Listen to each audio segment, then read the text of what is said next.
Good afternoon, and thank you for attending today's Snowflake Q3 Fiscal 2023 Earnings Conference Call.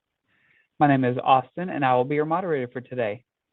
All lines will be muted during the presentation portion of the call, with an opportunity for questions and answers at the end. If you'd like to ask a question, please press star one on your telephone keypad.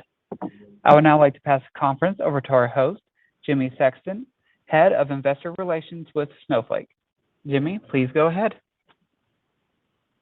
Good afternoon, and thank you for joining us on Snowflake's Q3 Fiscal 2023 Earnings Call.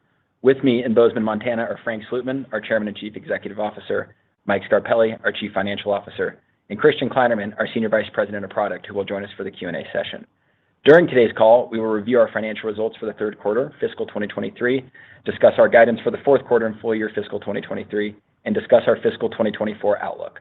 During today's call, we will make forward-looking statements, including statements related to the expected performance of our business, future financial results, strategy, products and features, long-term growth, and overall future prospects. These statements are subject to risks and uncertainties which could cause them to differ materially from actual results.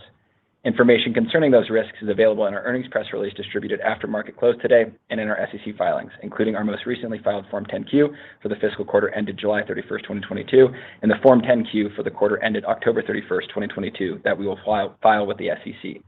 We caution you to not place undue reliance on forward-looking statements and undertake no duty or obligation to update any forward-looking statements as a result of new information, future events, or changes in our expectations.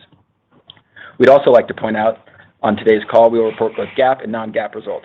We use these non-GAAP financial measures internally for financial and operational decision-making purposes and as a means to evaluate period-to-period comparisons. Non-GAAP financial measures are presented in addition to and not as a substitute for financial measures calculated in accordance with GAAP. To see the reconciliations of these non-GAAP financial measures, please refer to our earnings press release distributed earlier today and our investor presentation, which are posted at investors.snowflake.com. A replay of today's call will also be posted on the website. With that, I would now like to turn the call over to Frank. Thanks, Jimmy. Good afternoon, everybody. Snowflake continues to drive strong growth at scale, coupled with strength in unit economics, operating profit, and free cash flow. While we acknowledge a weakening global macro context, we remain resilient in terms of our results. We believe this resilience reflects the importance of data strategy in modern enterprises and institutions. Data is becoming deeply ingrained in how global enterprises think, act, decide, and strategize. Relying on anecdotal observations will increasingly take a backseat to data-driven operations. The company is reporting $523 million in product revenue, growing 67% year on year. Our remaining performance obligations, or RPO, grew 66% year on year to $3 billion. On a non-GAAP basis, product gross margin came in at 75%, operating margin at 8%, and adjusted free cash flow margin at 12%. Snowflake's data cloud strongly resonates in large enterprises and institutions. The idea of getting your data siloed again in a public cloud stack holds limited appeal. Data cloud maximizes the power and promise of data science and artificial intelligence, a high priority in the modern enterprise. In the quarter, we added 28 Global 2000 customers.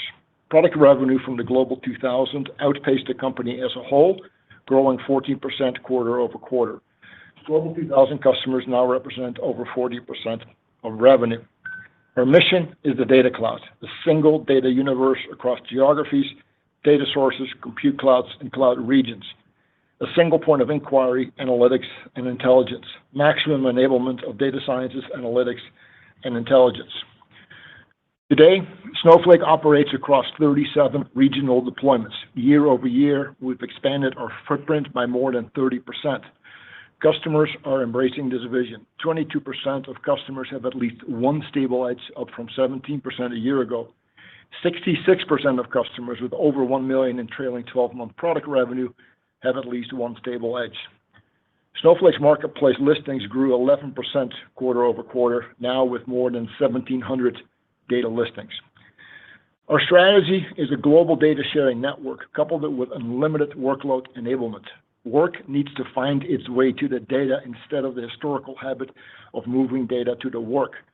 Much of the work and announcements you've seen from Snowflake in recent years reflect our progress in and across the workload spectrum, from data engineering to data warehousing to data science to data applications and transaction processing. We recently announced the general availability of Python for Snowpark. This is foundational for many workloads and user types. Global 2000 customers Charter Communications, EDF Energy, and Northern Trust have adopted Snowflake for Python. Earlier next year, we will offer native Streamlit integration in private preview. With Streamlit, we're helping developers and data engineers build applications in Snowflake. Since acquisition, the Streamlit community has grown more than 60% and now has approximately 70,000 developers. We're enabling data science workloads with Snowpark optimized warehouses, now in public preview. Optimized warehouses represent a step function improvement for compute-intensive workloads and allow customers to bring ML training into Snowflake. In Q3, we hosted our Data Cloud World Tour, which brought our product announcements to a global audience. We traveled to 18 cities across 12 countries and reached over 12,000 attendees. In November, we hosted our annual developer conference, Build. Our virtual kickoff had over 4,000 attendees, and local breakouts are scheduled in 16 cities across 10 countries.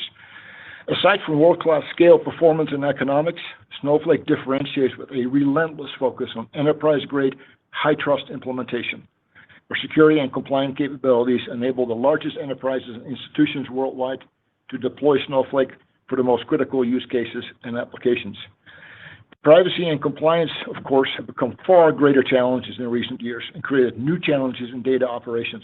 For example, our data clean room operations, which originated in the world of advertising, are now spreading to other vertical industries. Snowflake continues to deepen and strengthen its industry orientation. We expect to understand our customer challenges, solve their problems, and speak their language. Leading industries for Snowflake are financial services, advertising, media, and entertainment, followed by retail and consumer packaged goods, technology, and healthcare and life sciences.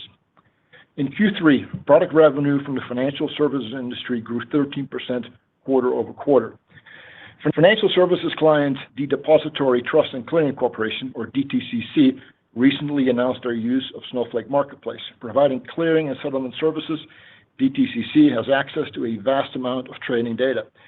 DTCC allows clients to engage with this data through Snowflake to better understand market liquidity and investor sentiment. During the quarter at Advertising Week, we announced our investment in OpenAP, the advanced advertising company. This will accelerate the development of the OpenAP Data Hub, which is a new cross-publisher and cross-platform cleanroom solution for the television industry powered by Snowflake. The addition of Snowflake validates the commitment Fox, NBC Universal, Paramount, and Warner Brothers Discovery have made to transforming the TV app industry. We are aware of the weakening macroeconomy. Customer behavior informs our outlook and investment approach. In Q3, we demonstrated our ability to execute through different economic environments. Our focus remains on revenue growth, balanced with free cash flow generation. We are well positioned to drive efficient and durable growth, which Mike will discuss further. The opportunity ahead is massive and will take years to unfold. For that, I will turn the call over to Mike. Thank you, Frank. Q3 product revenues were $523 million, representing 67% year-over-year growth, and remaining performance obligations grew 66% year-over-year, totaling $3 billion. Of the $3 billion in RPO, we expect approximately 55% to be recognized as revenue in the next 12 months. This represents a 68% increase compared to our estimate as of the same quarter last year. Our net revenue retention rate of 165% includes 14 new customers with $1 million in trailing 12-month product revenue and reflects durable growth among our largest customers. Focus on the acquisition and growth of the largest enterprises in the world. We added 28 Global 2000 customers in the quarter, our largest quarterly addition in the last 5 periods.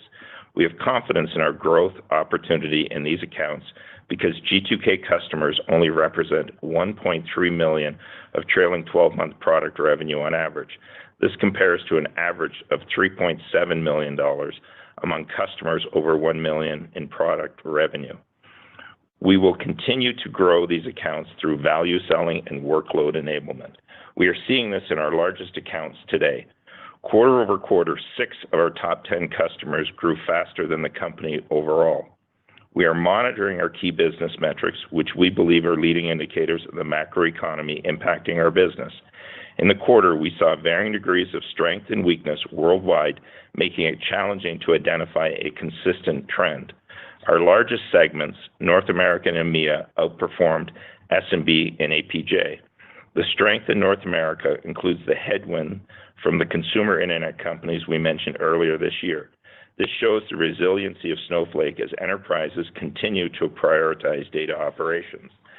Taking a closer look at specific industries, financial services, our largest vertical, grew faster than the company overall, while advertising and media entertainment grew slower. Technology as a sector underperformed in the quarter. Each geography and vertical had unique circumstances in the quarter, which will always happen with a consumption model.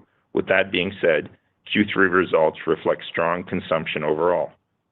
While we did experience a foreign exchange revenue headwind in the quarter, less than 5% of our revenue is invoiced in currencies other than the US dollar. At the moment, we do not evaluate our business on a constant currency basis given the immateriality. Now, turning to margins on a non-GAAP basis. Our product gross margin was 75%. Scale in our public cloud data centers and continued growth in large customer accounts contributed to year-over-year gross margin improvement. Operating margin was 8%, benefiting from revenue outperformance and favorability on headcount and marketing spend. Our adjusted free cash flow margin was 12%, positively impacted by strong collections. We ended the quarter in a strong cash position with $4.9 billion in cash equivalent, and short-term and long-term investments. Now let's turn to our guidance. We remain committed to driving towards greater profitability. We are focused on revenue growth while expanding operating and free cash flow margins. Over the past 6 weeks, we have seen weaker consumption in APJ and SMB segment. However, recent consumption patterns give us confidence that our largest and most strategic customers will continue to grow. With the holidays approaching and uncertainty with how customers will operate, we believe taking a more conservative approach is responsible as we resource plan for Q4 in fiscal 2024. Even with slower than expected growth, we are committed to generating meaningful free cash flow. For the fourth quarter, we expect product revenue between $535 and $540 million, representing year-over-year growth between 49% and 50%. Turning to margins, we expect on a non-GAAP basis 1% operating margin, and we expect 360 million diluted weighted average shares outstanding. For the full fiscal year 2023, we expect product revenues between $1.919 and $1.924 billion, representing year-over-year growth between 68% and 69%. Turning to profitability, for the full fiscal year 2023, we expect on a non-GAAP basis approximately 75% product gross margin, 3% operating margin, and 21% adjusted free cash flow margin, and we expect 359 million diluted weighted average shares outstanding. Year to date, we've added over 1,500 net new employees. We view the current hiring market as favorable for Snowflake and will continue to focus hiring in product, engineering, and sales. While we are currently in our planning cycle, we would like to discuss next year's growth outlook based on the consumption we are seeing today. For the full fiscal year 2024, we expect product revenue growth of approximately 47% and non-GAAP adjusted free cash flow margin of 23% and continued expansion of operating margin. This outlook includes a slowdown in hiring, which we evaluate on a monthly basis, but assumes adding over 1,000 net new employees. Our long-term opportunity remains strong, and we look forward to executing. With that, operator, you can now open up the line for questions. Thank you. As a reminder, if you'd like to ask a question, please press star followed by 1 on your telephone keypad. If for any reason you would like to remove that question, please press star followed by 2. Again, to ask a question, press star 1. We do ask that all participants please limit themselves to 1 question per participant. And if you are using a speakerphone, please remember to pick up your headset before asking your question. We will pause here briefly as questions are registered.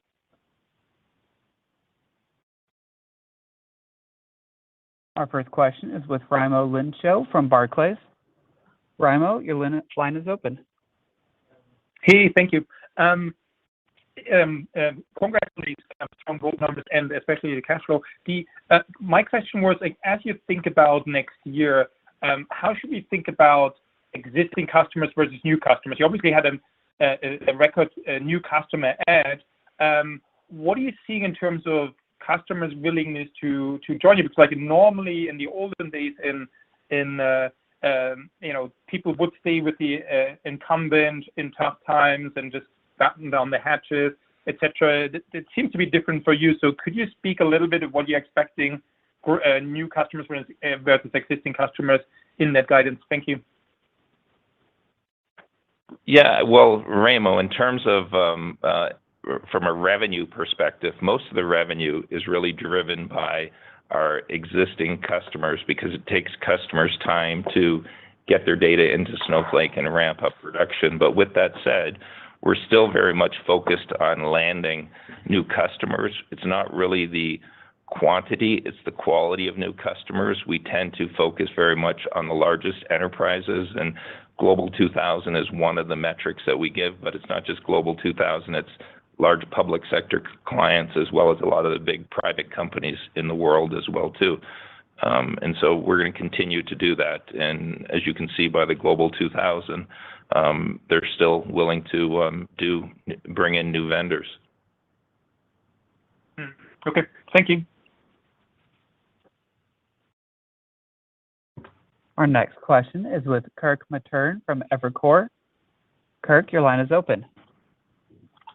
Yeah, thanks very much. Mike, you mentioned that there weren't any, patterns are tough to decipher, just given you guys are across a number of different verticals and geographies.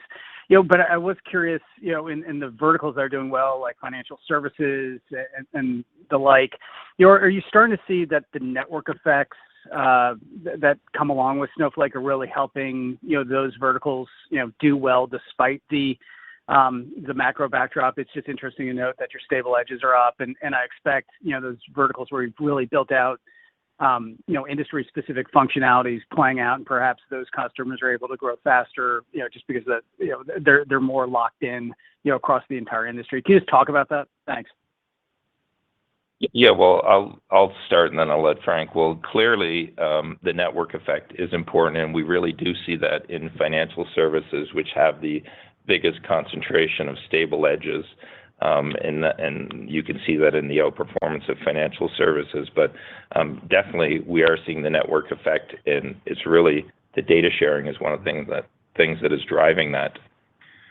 Yeah, the other thing, Kirk, is every industry has its own unique set of dynamics, I would call them. In other words, things that are driving data networking relationships between entities. For example, in healthcare, it's the relationships between payers and providers. In media and entertainment, there is enormous amount of data sharing going on there. In terms of consumer packaged goods, the advertisers, retailers, and so on. So they're all a little different. As Mike said, financial is very much driven by the fact that historically financial services institutions are pumping massive amounts of data around every single night to all these different destinations, especially in asset management and subsectors, like that. So we really view, data networking plays out differently in every industry sector and subsector, but there's a lot of data gravity, is what we call it, that starts to happen that benefits us enormously. It really lowers the friction of getting access to new accounts, and you see that very pronounced in verticals like financial services. Thank you all. Our next question is with Keith Weiss from Morgan Stanley. Keith, your line is open. Thank you for taking the questions. This is Sanjit Singh for Keith. I wanted to go back, Mike, to some of the guidance framework that you laid out for us, particularly with respect to fiscal year 24. I think you talked about 47% growth. Is there any way you can sort of draw the bridge for us in terms of next quarter you're guiding to, I think, about 49% at the high end, and then for the full year next year, approximately 47%. What sort of gives you the confidence that your Q4 exit growth rate is going to be durable going into next year? Sure. Well, I'll say Q4 is, it is a quarter that has a lot of holidays in it, and we do think we've lived through COVID that people are traveling more, and there is a big human component as well too. So we all along have been forecasting that Q4 we'd see the impact of that, but we also have a number of significant customers that we have signed up that we see them ramping up next year on Snowflake, as well as some of the things we're doing with Snowpark with Python. We're starting to see traction in that as well too, but we think that's going to be more of a 2024 impact. Makes total sense. And then I was wondering if you could give us a little bit of sense of, the consumption, the cohorts and how they're sort of behaving. So you've talked, quite positively about the top 10 customers, and obviously new customers don't contribute, even though that's coming in at a very fast clip. But if we strip out just the top 10 customers and the new customers, that sort of core customer base, how is those underlying expansion trends materializing, over the quarter and as we've gotten past the October quarter into November, December? What are sort of the underlying trends for the core of the business outside of the top 10? Yeah, well, let me clarify something on the top 10. When I said 6 are growing faster than the pace of the company, we actually have 3 that are actually sequentially were down in the quarter, which was expected, and those are some of those companies we talked about early in the year, and they're all in the technology sector. That wouldn't surprise you if you knew their names. But what I will say is we continue to see strength, in particular in financial services, the advertising and media space. Where we do see weakness is we do see weakness in APJ, and a lot of that has to do with the fact the FX is really impacting them. And then you do see weakness. I didn't see it in the bookings, but in consumption, in the SMB customers, we do see that. We call them our corporate accounts, but these are the 500 or less employees. And I definitely did see some consumption weakness, but I want to stress, I didn't see it in the bookings that they have that added to RPO, but definitely on a consumption. That's super helpful, Mike. I really appreciate it. Thanks. Our next question is with Alex Zukin from Wolfe Research. Alex, your line is open. Hey guys, thanks for taking the question. So I guess it sounds like there's a lot of nuance across a lot of different industries and customer sizes and geographies. If we think about the guidance for next year, are you guiding to? You mentioned the guide for next quarter. It's prudent to assume a more a riskier or a more prudent scenario around the continuation of macro trends. What are you assuming for next year? Is there a linearity where you're assuming a second half better than a first half or continuing to get worse? Walk us through, some of the puts and takes around that guidance trajectory. I'm factoring in that we're going to continue to stay consistent where we are right now through the balance of next year. And if the things turn around, that's upside for us. And as I said, this is just as we're doing planning right now. We're not expecting things to change, and I really don't know. Maybe you have a better sense, but all I can do is forecast based on what we see today. Got it. And for some of the customers or cohorts that you're seeing where they're sequentially declining, are you starting to see kind of, or working with them around a new baseline? Basically, when do some of these optimization patterns kind of rebase and start growing in some of these new areas like Streamlit and others that you're out there in the market with? Well, what I would say is these are 3 customers that's unique to them with the challenges that they've been placing or had in their businesses that have been pretty public. And I think, too, one of the reasons why, as I said, technology is underperformed. We are seeing a lot of technology companies you're hearing in the news that are either freezing hiring or cutting headcount, and they're definitely looking to optimize on cost. But these 3 customers in particular, I think we're at their baseline right now. And as long as their businesses kind of stabilize and grow, then we'll see some growth out of them. But I'm not factoring any growth in them this quarter. Perfect. Thank you, guys. Our next question is with Brad Zelnick from Deutsche Bank. Brad, your line is open.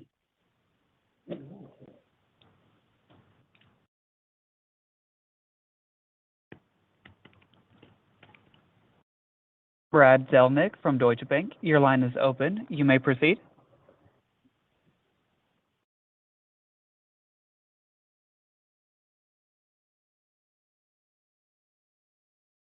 Okay, next. Our next question will be with Greg Moskowitz from Mizuho. Greg, your line is open. Okay, thank you for taking my question. And congratulations on delivering very healthy product revenue in this environment. My question relates to Q4, where obviously the product revenue guidance was below where consensus was. And I'm curious how much of this, Mike, is a reflection of a moderation in consumption in the month of November or over the last 6 weeks, as you said, in APJ and across the SMB, as opposed to embedding more conservatism amid the existing macro uncertainty. Would you say it's tilted more towards one versus the other? Well, the way we do our forecast is based upon historical performance, and we definitely did see a slowdown in the month of October. Not that dramatic, but we typically would see week-over-week growth, and we saw a number of weeks where it was pretty flat. I will say November is starting to tick back up again, and that's all factored into the guidance, given the macro backdrop we have right now. Great, thank you. Our next question is with Simon Leopold from Raymond James. Simon, your line is open. Hi, this is Victor Chu in for Simon. Previously, your commentary seemed to imply that slowing consumption in a weaker, macro environment would be more concentrated around specific customer groups or verticals. Is that still the case? It seems that that's still the case. I just want to confirm.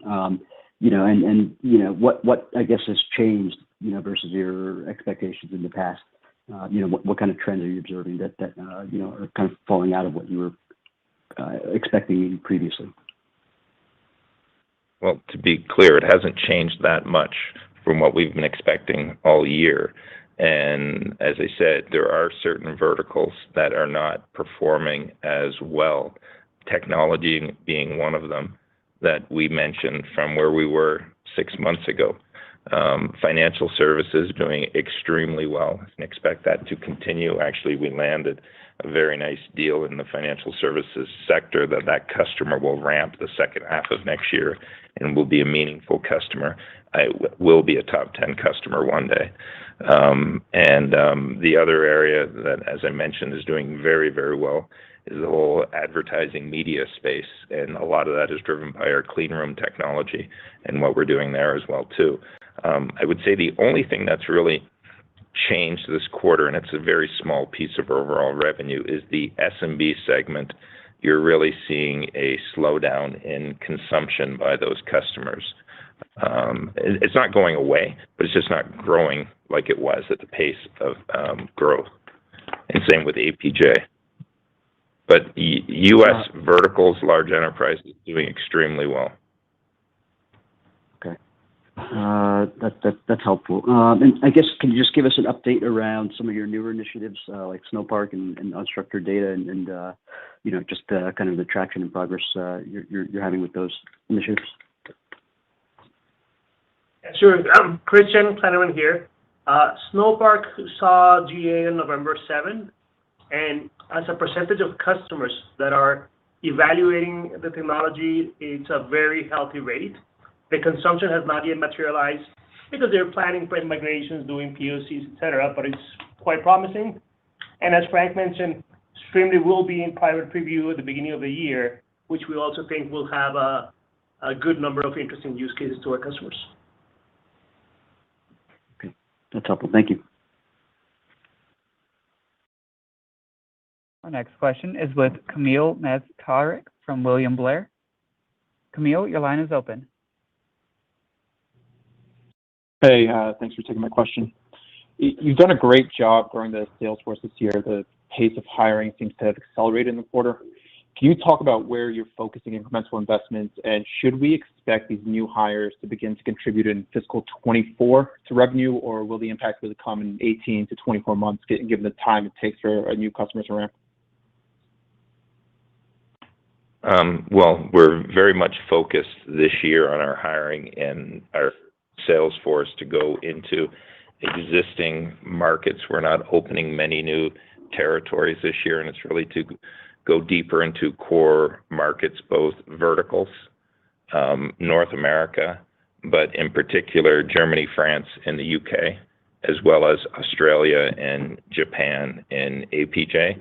And we do believe these people will be contributing to bookings more in the second half of next year. And remember, when a booking comes in, it takes a while before you really start to see meaningful revenue from those customers. Generally, it's a 6-month lag before they really ramp up. That's helpful. And just a quick follow-up, can you update us on the competitive environment? Are you seeing any changes, particularly on the private side? Sorry, I didn't quite get that. Update on what? The competitive environment. That's Frank. I would say that the competitive dynamic, is substantially unchanged. I think the balance of partnership versus competition, shifts, marginally, from one period to the next. I think we've said publicly that, our partnership with AWS, Amazon has been incrementally stronger, and less competitive over time, and that continues.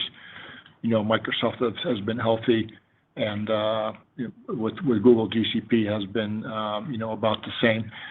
Most of our competitive reality, if you will, is really dominated by the public cloud companies, and that's been true, for as long as we've been here.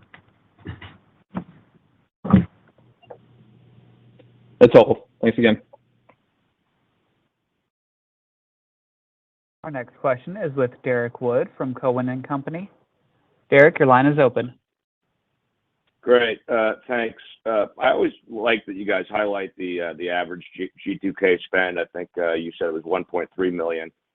As you look at other companies that are more mature, have larger revenue scale, or even as you look at your own more mature customers, what do you think the longer term level of spend out of an average G2K customer could be down the road? And then I guess more specific to the quarter, you did have a strong G2K add, strongest in 5 quarters. Are you seeing any pickup in migration activity or anything to call out in terms of strength this quarter? Yeah, I'll just say on the G2K, there's no reason why a G2K can't spend well north of $10 million a year on Snowflake, and that's a conservative number. But it will take time to get there. This is really a marathon. It's not a sprint for our customers, and it will take time. And we are starting to see very large customer relationships. We did sign a $100 million contract in the quarter, again, with an existing customer on renewal, and we will have $100 million plus contracts this quarter in Q4 with customers that I know are running out of credits and want to lock in for long term. So it's just going to take time to grow these customers, just like it took us.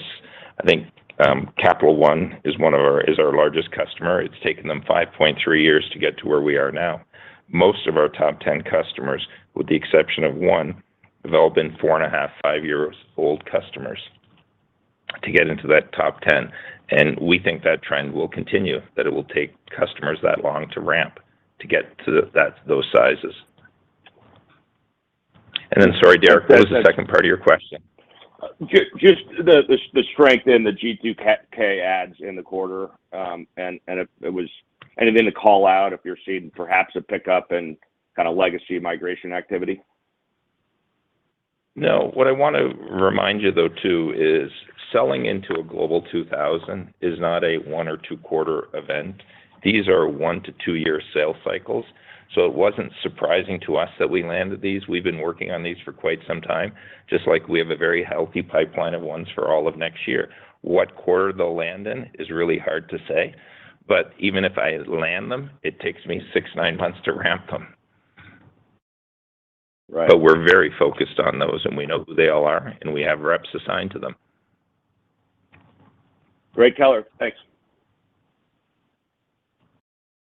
Our next question is with Sterling Auty from SVB. Sterling, your line is open. Yeah, thanks. Hi, guys. I'm just wondering, with the macro uncertainty, if you're seeing any customer behavior changes in terms of the type of data that they're ingesting, or even if they modify and reduce some of the data ingestion that maybe they were doing previously. This is Frank. Not really seeing that. I've done a lot of traveling during the quarter inside and outside the country. And I think one of the sentiments that I've run into is that we're sort of past the bleeding edge early adopter class of customers that we have acquired over the last 5, 6, 7 years, and we're now into the people that didn't sign up early on, and their overriding sentiment is a sense of FOMO, or fear of missing out, and they're looking at us like we can't be left behind. Help us catch up. And a lot of times the challenges around that, are based on their ability to harness the technology in terms of the skills and the expertise. So in other words, our mix of tools is going to evolve to really help customers, address that gap. Because if anything, they want to accelerate.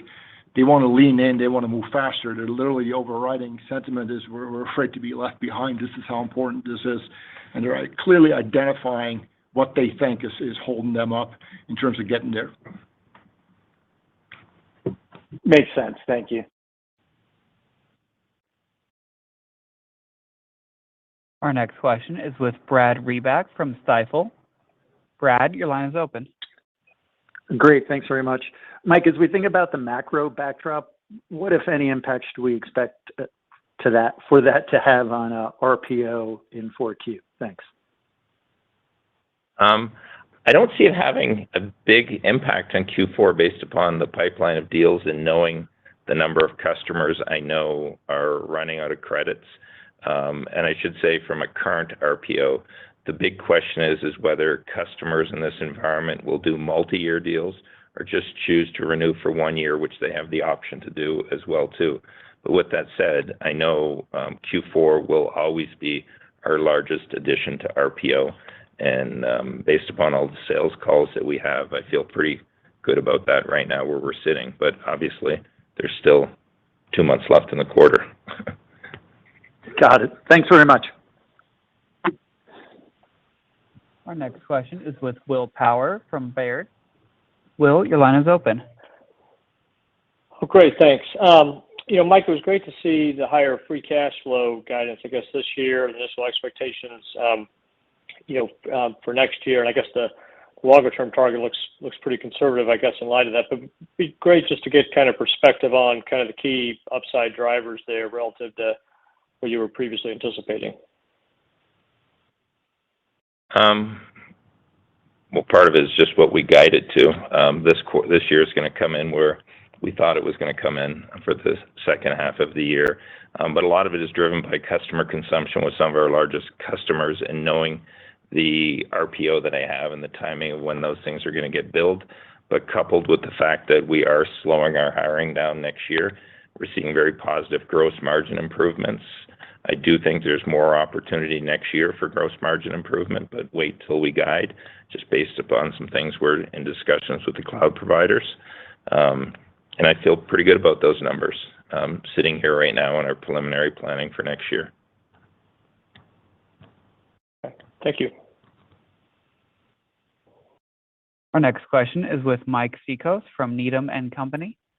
Mike, your line is open. Great. Thanks for getting me on, guys. I had a question about the optimization trends that we're seeing from customers.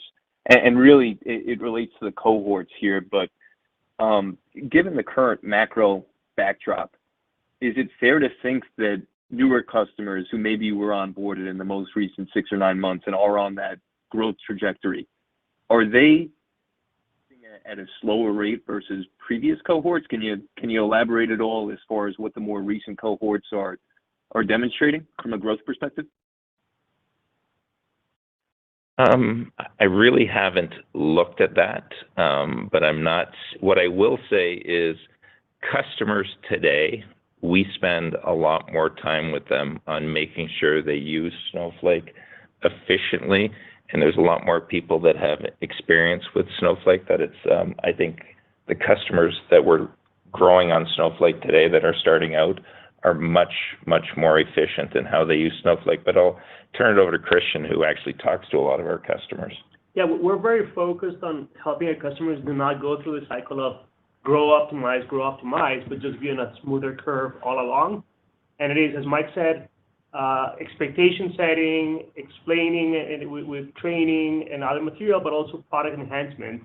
And we're seeing that type of behavior both with existing and new customers. Got it. Thank you. And one more housekeeping, if I could, but